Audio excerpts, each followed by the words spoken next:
मेरे साथ बोलिए, भारत माता की। क्यों भाई, गोवा वालों की आवाज को क्या हो गया है?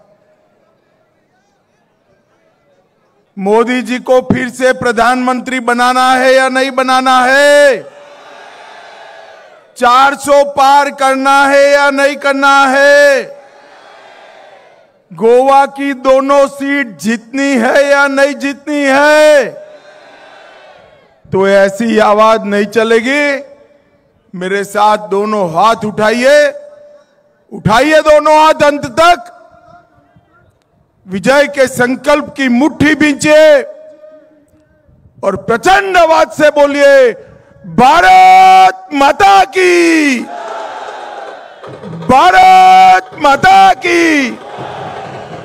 भाई, ओ भाई, तेरा नगाड़ा मेरे भाषण से लंबा न हो जाए, इतनी चिंता करना जरा।